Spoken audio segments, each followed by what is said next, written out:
College football over the weekend. Oklahoma loses at home. LSU loses at home.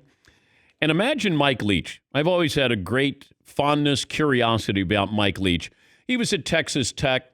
I remember New York Times Magazine. I think they did a cover story on the genius of Mike Leach and the spread offense and what he was doing, and now he's changing the game.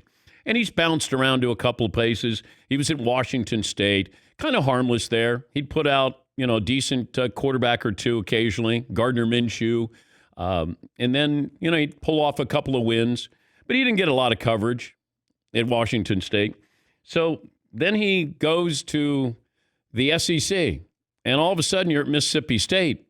Now, it feels like there's two different tiers in the SEC. Like you have the haves and then you have the have-nots. You have Georgia, LSU, Alabama, and then you have the other schools there. And Mississippi State is lumped in there with Ole Miss and Missouri and some of these other schools. Occasionally you'll get a Dak Prescott at Mississippi State, but you might pull off a win or two. Occasionally you might surprise some people here.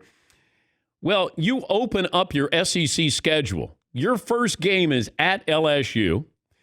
And your quarterback is a Stanford transfer, KJ Costello, who had the greatest passing performance an SEC quarterback has ever had.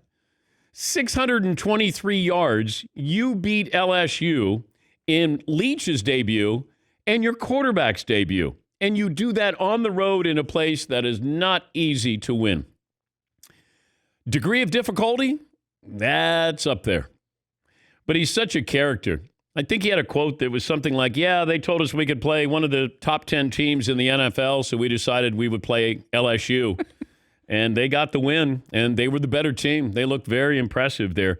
I was watching Texas against Texas Tech, and I'm going, okay, Texas Tech is going to win.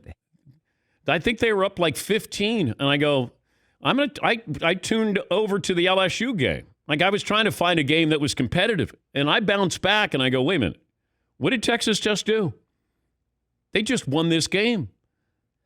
That shocked me there. I was totally surprised with that. Oklahoma losing at home. I think they were up like 21-0. And Bob Stoops, the former Oklahoma head coach, his son catches a touchdown pass. I'm going, all right, Spencer Rattler and Oklahoma, they're going to dominate here and blow out K-State. All of a sudden, I see a score, bottom line. I go, oh, all right, making it interesting here. Oh, really making it interesting. And then I'd flip over and I go, how are they going to lose this game at home? Get ready for this. Now, I did watch Alabama against Missouri, and I actually felt bad for Missouri. That should have been a running clock and maybe just 10-minute quarters or something. But, Alabama looked really impressive defensively there. We're just easing into this now. You're going to have the Big Ten coming back, and I think you're going to have a whole handful of upsets here. I think that's going to be the norm. Yeah, Paulie. Missouri looked like Clemson compared to Florida State. Florida State, Miami, that was a no-show by FSU. Miami, I watched a lot of that, almost for the experience of it. Miami was truckloads better than Florida State. They are a mess down there. I was shocked at how bad Florida State is. Now, I loved Derek King. Now, he was big time at Houston, transferred there. Miami is good because they got a great quarterback there. He's certainly a great college quarterback. But watching a lot of college football,